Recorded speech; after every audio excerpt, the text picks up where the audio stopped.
Happy Wednesday. Hello, hello.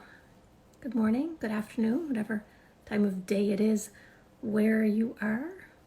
Ronnie here, just waiting for Amanda to join us. We're back for another live this week.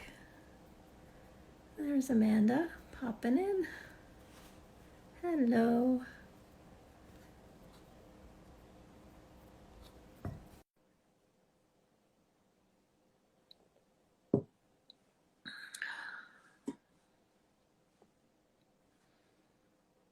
What is this? There we go. There she is. Hi. Can you hear me? Can you see me? I can hear you and I can see you. Okay, so today we are talking about how our bodies are not the problem, it's the clothes. And so what I mean by that is most women, not all, but most women that I talk to or I've come in contact with is when they put on clothes and it doesn't look right, it doesn't fit right, they tend to blame their body. Yeah. Instead of blaming their clothes. So before we talk about the clothes part, I first want to dig into the why, because the why is important. The why is always important. You know, I can talk about clothes all day, but if you haven't shifted or understood the why behind, like why you do this, it's not really going to fix the problem, because you might be able to find eventually some clothes that do fit you, but you still haven't given yourself the permission to do that yet. And so part of the why is that we as women and society as a whole have been conditioned to believe that thinner bodies look better in clothes. And how we've received this and how we've been conditioned of this belief is because we get it from the fashion industry. We get it from the style industry. And I think fashion and style are two different industries. They kind of work closely together, but they're a little bit different. We get it from the media. We get it from entertainment, film, photography, marketing, culturally as a whole. And so we get it from each other too. Right. But it's come from systems that we've inherited and have agreed to, and then we continue to perpetuate. Yeah, we perpetuate it. Yeah. Right? Yeah, absolutely. And things are shifting, right? Like things are shifting in multiple ways. There's, the body positive or body acceptance movement. There's the body neutrality movement. There's the, fat activists that are different from these other things. Fat activists are actually different than the body positive movement. And they're, the fat activists are actively fighting against anti, fat bias. And so things are shifting for sure. But the thing is, in the fashion and style industry, so more specifically in clothes, so many designers and retailers are size discriminatory. So many. You're still walking in and they'll only carry anything between small and large. That I would say is probably the average. Then you're going to find stores that sell, anywhere from extra small to extra large.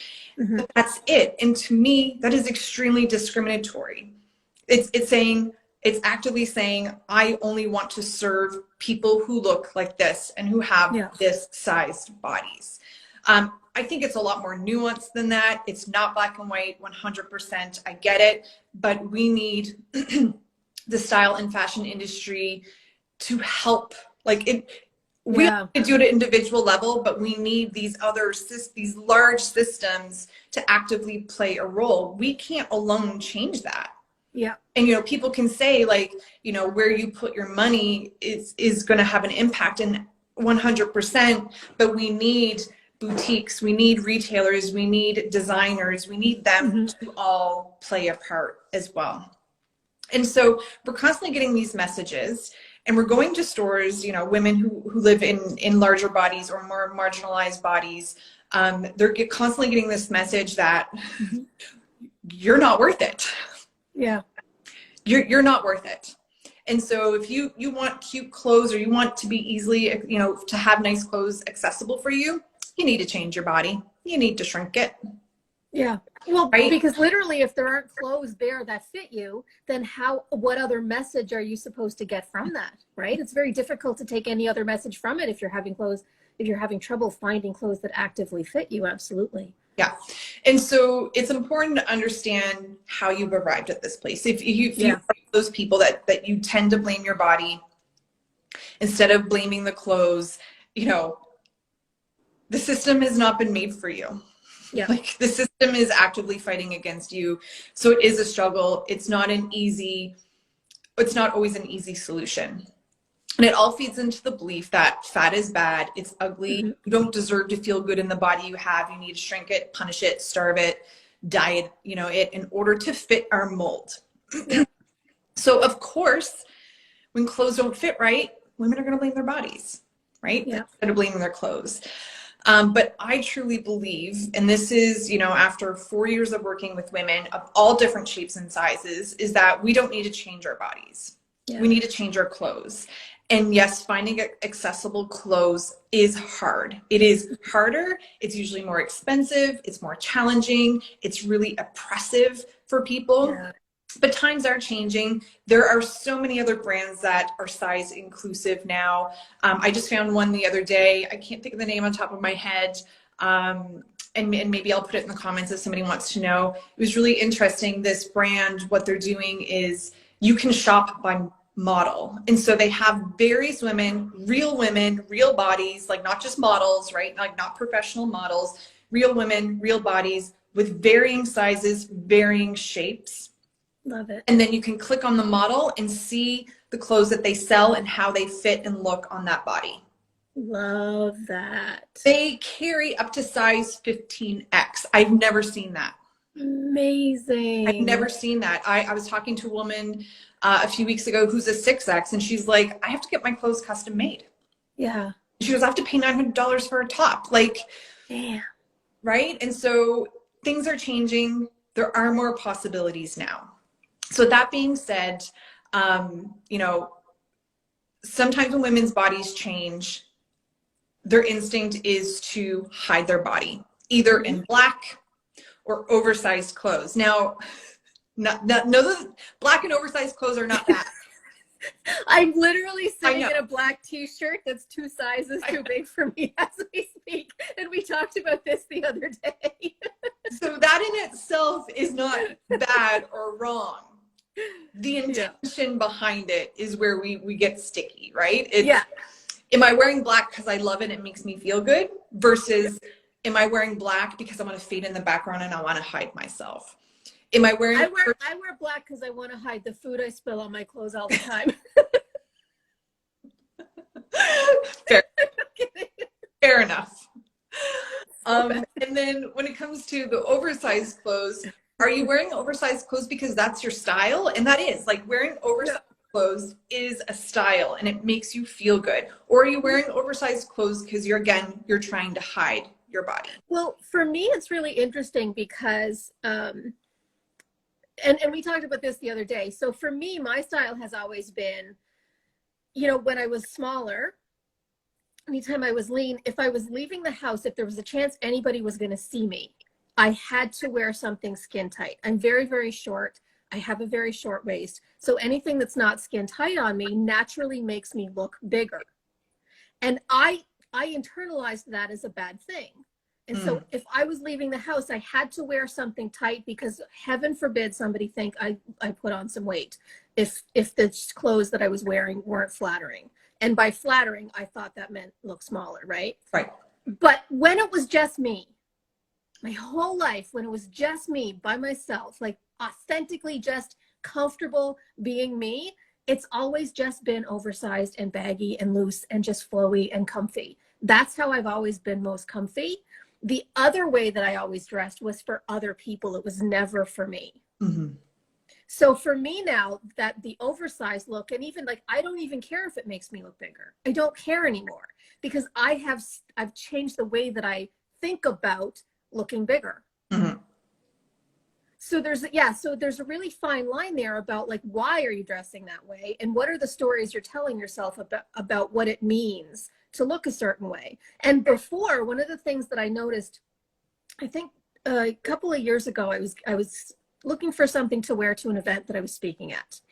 And I was in the dressing room for the first time since I was like a trainer and like in that size body. And I remember being in dressing rooms like the entire time I was, a trainer and competing and lean and what everybody defined as, fit and all of this. No matter where I went or what I put on in a dressing room, I would still criticize my body and hate every inch of the fat that I saw on it. Yeah. So this day, a couple of years ago, I was looking for something sort of dressy to wear because coming out of, being a trainer, I had nothing but Lululemon leggings. So I was looking for something to wear. And I was in the dressing room and my body was a size or two bigger. And I'm in the dressing room trying this top on. And I remember looking at the top in the mirror and, you're investigating every size. And I went to myself, oh, wow, this one's not very flattering. I have to try another one. And I went, holy cow. I just blamed the shirt, not my body. It was one of those moments where I was like, oh, who am I? That was amazing. But it kind of goes to what you're saying or what you're going to get into a little bit. It's really about the clothes and it's about the way you're thinking about it. Yeah, it's the freedom of the size of your body. And so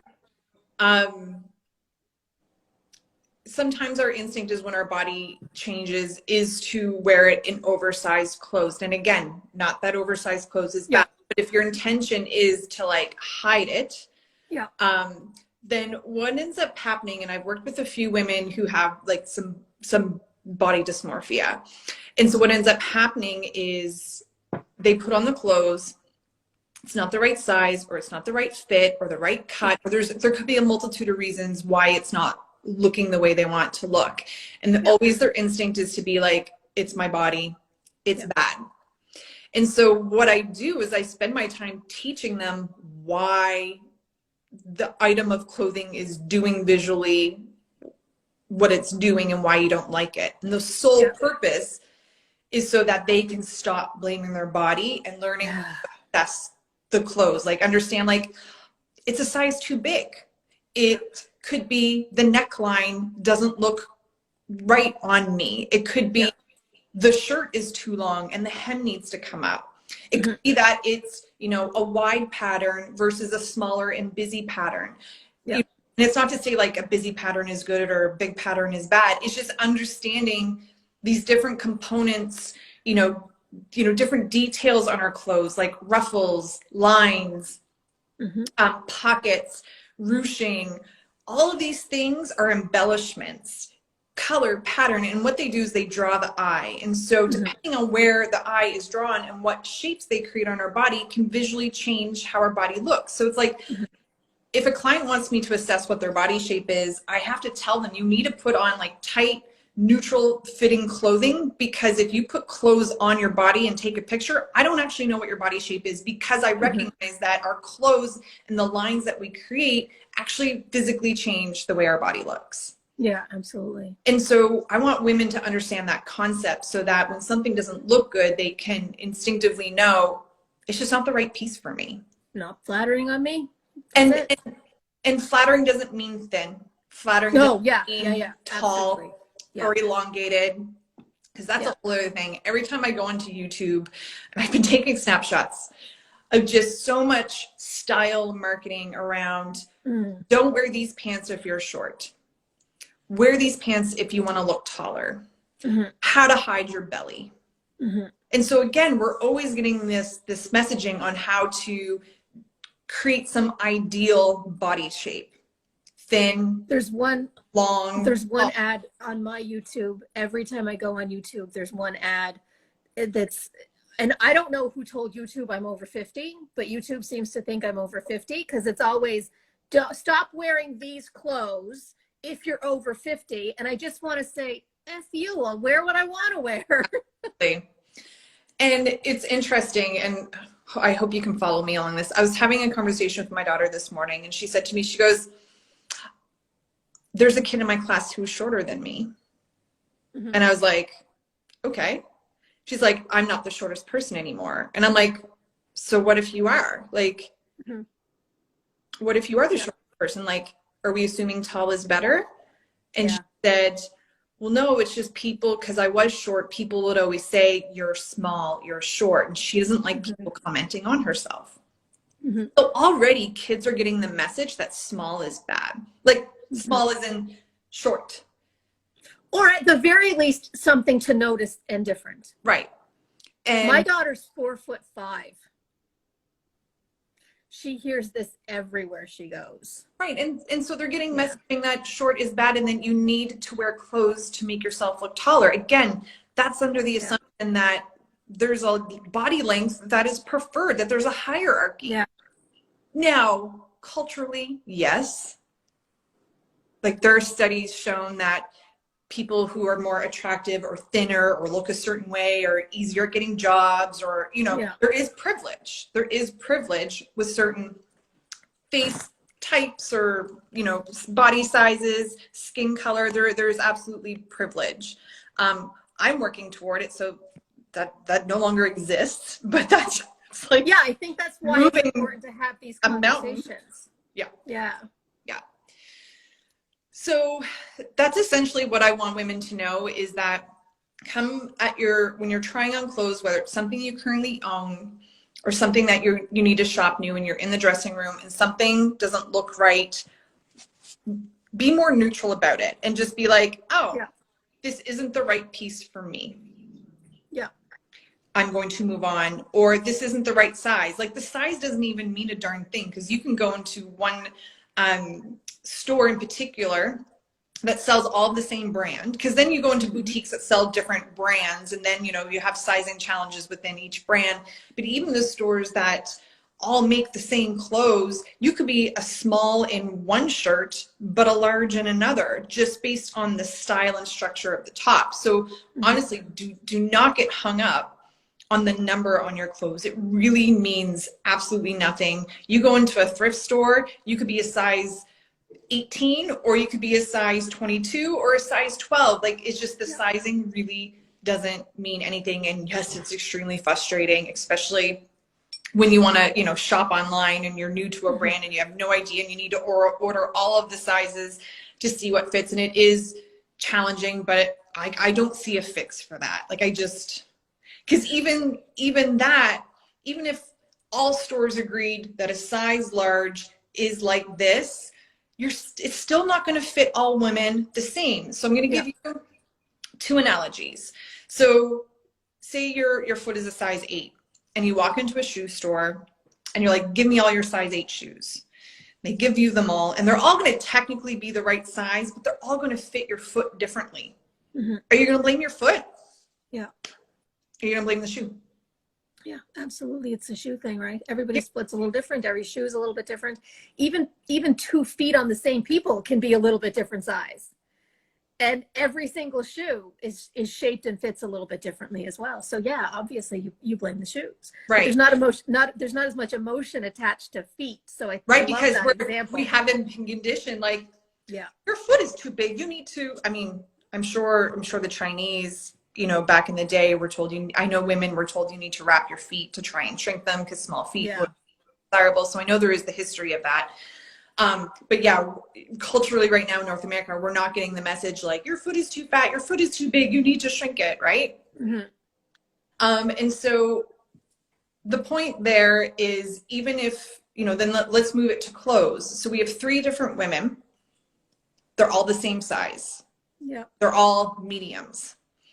But one is tall, one has a long torso, one is, you know, 5'3", one has curvier hips, and one has larger bust. Like we have all these women, so even though they're the same size or maybe around the same weight, their body structure is all made different. And so even if they're the same height and weight, they can have completely different body structures and have things fit completely differently. And that's not a flaw with individual bodies. That's just a reality of being in bodies. They're all a little bit different. Yeah. And so it's frustrating. And that's what I love about style influencers or fashion influencers. I mean, there's some challenges that go along that with, you know, really promoting consumerism and all of them, capitalism and all of that. But what's beautiful about it is that there's more different shape size women out there putting on clothes so that women who are like, you know what, my body looks like hers. And so I now get to see what clothes look like on her and what they're going to most likely look like for me. So I think that's a beautiful, I wish all stores, every time, you know, you click on a shirt, it will give you everybody in every size and every shape. Like I know how challenging that is. Like, I understand logically how Yeah. challenging that is, but I think it's possible. Like what the brand did that it's killing me that I forget the name of the brand. What you do is you just reach out to different women and send Hmm. them the clothes. They take the pictures and send it into you. Like, Hmm. I understand there's going to be a cost with that, but I think the benefit of being able to serve more women will pay off. Yeah, absolutely. So there's that analogy with the shoe. If that doesn't hold weight, then another analogy is, say you have a round table and a square table, and you need to put tablecloths on them. But you put the square tablecloth on top of the round table, and then it doesn't look right. Are you going to blame the tablecloth, or are you going to blame the table? Hmm. You're not going to blame the table for being round. You're Yeah. going to blame the tablecloth and be like, oh, that's for a square. That's for a Yeah, yeah, yeah. square. You know what I mean? And so, Let me try to make this round table square now so that it'll yeah. fit my tablecloth. So that's again, it's not about your body. Yeah. It's about the clothes. And so I spent a lot of my time teaching women how to assess the fit of clothes for them. Mm-hmm. And it's not to give them rules. It's not to give them limitations, because I hate those. I hate rules.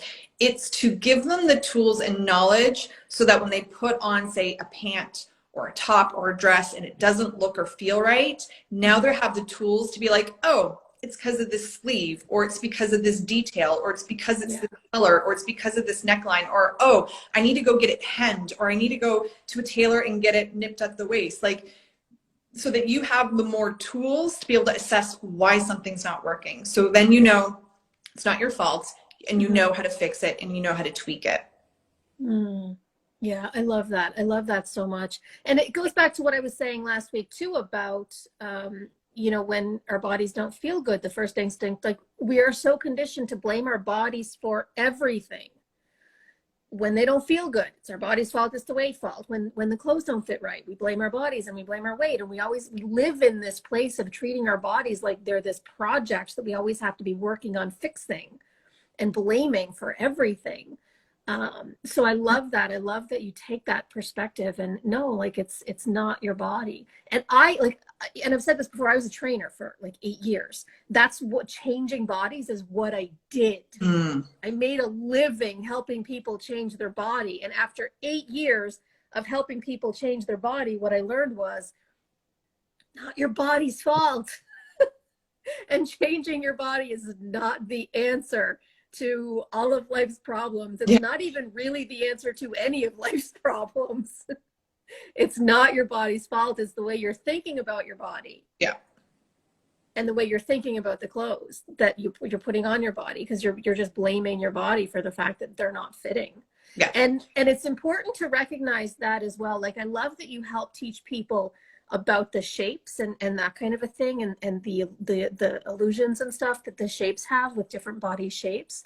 But I think it's also important to remember that it's a choice. Like when you're standing in the dressing room, like I said, before, it never mattered how lean I was. Whenever I would be in a dressing room, every little ounce of like body fat on my body, I'd be like, oh, that, and I'd be judging it and I'd be thinking all of these things. And then just a couple of years later, I could stand in the same dressing room in a larger body and be, oh yeah, no, it's just not flattering. That's all. And that wasn't because I changed my body. That was because I changed the way that I thought about my body and I stopped blaming it for everything. So that's a really important distinction too. Like you have the power. It's your choice whether you want to continue blaming your body. And I always say to clients, yeah, because people always say to me like, I know, but it's so hard. Okay, yeah, it's hard. It's not an easy thing to do, to change the way you're thinking about your body or your clothes. But how's it working for you? Like, is it working? Is it making your life healthier or happier? Or is it even making you smaller to do all of this blame and everything that you do to your body? Like, is it helping you get into the smaller size clothes? Not usually. So like, Yeah. if it's not working for you anyway, change Yeah. it. I learned early on, so, not all clients I work with struggle with body image. Not all of them do, but I worked with quite a few. Yeah. And so some of them, I can quickly distinguish now between those who have a really negative body image and aren't interested in changing. Yeah. And then versus the clients that they have a negative body image, but they want to change. And so those are the clients that I work with, because I quickly realized if you're not willing to change or to attempt, again, I'm not expecting like you to be like, oh, one day you hate your body and the next day you love it. Yeah. But I want you to be coachable. Yeah. Right. Open and to so the prospect of change. Right. And so I've worked with them. I've gone shopping with them, and it literally does not matter what I suggest they put on their body. They will continue to nitpick it and hate everything. That is not fun for them. It is not fun for me. And so I unfortunately don't take those clients on. Or if I ever, when they say certain words that make me, I'm like, oh, okay, so they do struggle with their body image. I make it very clear to them, if this is something that you do struggle with, we work on that together. Are you open to that? Because I need to know that they're willing. It's not going to be easy. It's not going to happen overnight, but I need to know that they're willing to like shift. And it is challenging. And I think that's a really important point too, because when you are stuck in that place of blaming your body for everything, you know, and I think we talked about this before too, because so many of us are conditioned also to believe that we're supposed to do that. We have to keep doing that, because if we don't, then we're not going to be motivated to change it. And so it can be really challenging to get women that are in that place to even consider the possibility of changing the way they're thinking about their body. But the problem is, when you're blaming your body for everything, it's not really about your body in the first place. And if it's not really about your body in the first place, changing what your body looks like is not going to fix the problem, because no matter what your body looks like, you're never going to be happy with it. You're always going to be nitpicking. And I say that as somebody who literally won trophies for what my body looked like and would still stand in the mirror nitpicking every inch. And that's how I learned that it wasn't about bodies. And I was watching clients do the same thing. Like, they'd be losing weight, but they're still obsessed over every inch. And so you start recognizing, when you see this happening with people, if changing it isn't helping to stop those criticisms and the judgments that you have against your body, then maybe it was never about your body in the first place. And I think that's a really important takeaway, because for most women, it's really never has been about your body. And so trying to change it isn't even going to fix the quote problem, because it's never been the problem. And so you have to be willing to look at, okay, so then what is the problem? Like, what's driving this desperate desire for me to feel like I need to change my body? Why am I so fixated on feeling like my body is a problem? Well, often it's because you see and recognize that people who are in larger bodies, they're marginalized, they're oppressed, they're 100%. They're hated, they're attacked, not made for them. And so that's a real fear. Yeah. And people in smaller bodies, especially if they change and move into a smaller body, are celebrated. So it definitely makes it more difficult when you live in that world. But that's why we're doing things like this. That's why we're doing what we're doing. And so many other people are working to try to shift these things, because it's so toxic, and it has, been such a destructive force in our culture and for our population. So the last thing I want to end on is, the other thing to start shifting is thinking and believing that people in thinner bodies look cuter in clothes. And I know why we think that, because that's all we've seen.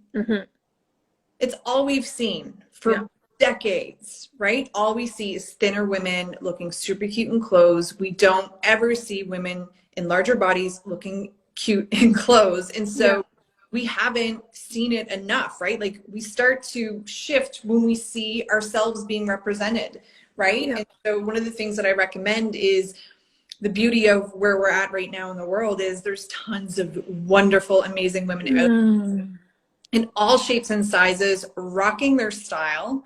Find them. Every time I see a picture of Melissa McCarthy, I think, damn, that woman can dress. Like, she is her own clothing line, right? Like, I know, she just, everything she puts on, and not just now that she lost weight, but before, like, at every size. I mean, you know, aside from the parts where she's played that, you know, that specific type of, you know, role or whatever, but like when you see her, I mean, she looks gorgeous always, no matter what size she's been. Yeah. And it's really important that we get that representation. Right. We need to expose ourselves to it. And then your eye starts to adjust. And then new connections in your brain starts to adjust. And you're like, oh, I can wear a crop top too, even though I have a, if I like that style and I see it on the person and I like it, I can do that too. I don't have to have no stomach in order to do that. And I get it. Like, I also operated under the belief that if I get rolls in my stomach, then I can't wear a tight fitting top, because when I would sit down, then you would see my rolls. So I had to actively unbelieve that on a regular basis. And then I had to practice it. Yeah. Practice wearing tight fitting clothes, sitting down and seeing my rolls. And then it just normalized. And now I don't think anything about it at all anymore, but it's a process. You have to actively work on it. So that's what I want to end with, other than if anybody is watching, if they have any questions on anything that you heard today. I don't know if people were in and out, but any questions on the concept that we don't need to change our body, we need to change the clothes. And so opening up to questions. If nobody has any questions now and maybe they rewatch it, just put it in the comments and I will answer you to my ability. That's all I got. Any questions for me, Ronnie, that I didn't cover? I don't know if I have any specific questions. It's interesting though, when you were saying about, you know, the way you used to think I couldn't wear a tight shirt if I had belly rolls or something. And I often hear clients say, you know, because we talk a lot about the way that we feel about our bodies and clothes and things like that in my groups as well. And they'll often say to me, you know, that they'll see women in bigger bodies who are comfortable just wearing whatever. And they'll see them doing that, and they'll almost feel jealous, like, I wish I could do that too. And I always say the only reason that you can't is because you're not allowing yourself to. You just have to allow yourself to do that. And to decide that you are just as capable of being comfortable in anything that you wear as anybody else is. It's a choice and a practice. It is a hard choice. It's really a hard choice. You feel very exposed, very vulnerable, and that's, you know, our brain is wired to protect us, and we're putting ourselves actively in a vulnerable position. So 100% that is challenging to do, but if it's something you truly want to do, you can do it. Practice it. First off, practice it at home. So I have a few clients that when they're trying a new style or a new color or anything like that, and they really, really like it, but it makes them feel vulnerable because of past trauma of people recognizing them or criticizing them or commenting on them. I say at first practice it at home so that you at least get comfortable with it there, you normalize it for yourself there, and then you won't even think twice about leaving the home with it on. Yeah. Great point. One of my clients, just even last night, she was talking about, you know, things are starting to open up again. You're getting together with family and all that. So on the weekend, there was a pool party. And it was the first pool party in over a year or something. So she decided going into it, she knew that it was coming. She bought herself a new bathing suit for it because she made the choice that she was going to enjoy it and she was not going to let her body hold her back this time, like she always has. So she bought a bathing suit in advance that fit and that she was comfortable in. And she went to it and she said, I got in the pool. And she said, I was the only mom in the pool having fun with my kids. And I was like, how amazing is that? And that happened because you made the choice to let yourself do that. And every single child there loved you because you were the only adult in the pool having fun with them. And every other mom there was probably thinking, I wish I had her confidence. So let's leave everybody on this question. I want everybody to think about it, journal about it, really think about how much joy and pleasure have you robbed yourself of based on what your body looks like? Yeah, great question. And not enough people, I think of it that way. And I think when you start to tally up how much joy and pleasure, and I've learned from my sex coach, who I think is watching right now, Serena, Our bodies are built for pleasure. And I'm not just saying Yeah. like pleasure eating foods, Yeah. pleasure seeing art, pleasure Hmm. being grounded in the earth and gardening. Like we are built to experience pleasure and we continuously Mm. rob ourselves of it. We withhold happiness and joy and contentment Hmm. because of the way we look. And so I Yeah. really want to start thinking about, yeah, that is Serena. Think about how much pleasure and joy you're robbing yourself of because of Hmm. the size of your body or the way your body looks. Yeah. Such a good question. I think that's a good place to leave everybody on, and understand the root of why as well. Like I don't want this to be another way for you to shame yourself because Yeah. to do that too once we realize Yeah. shit, I have not been very nice to myself. And then you're like, then you start judging yourself for that or feeling guilty. Don't do that. Yeah. And you tell yourself you're going to start being nicer, and then when you notice yourself not being nicer, then you're mean to yourself again because Yeah. you did what you said you weren't going to do. Yeah, that defeats the purpose. So go back and rewatch the start of this live where I explain all of the reasons why you're at the place that you're at and none of it is your fault. Yeah. So Okay. good. Me is yelling at me. It is Oh no, great. go listen, go eat, go eat, go eat. I need it's a little so I need to go feed it food. All right, my Okay. love, have a good rest of the day. We Yes. will see you soon. Okay. Bye. Bye.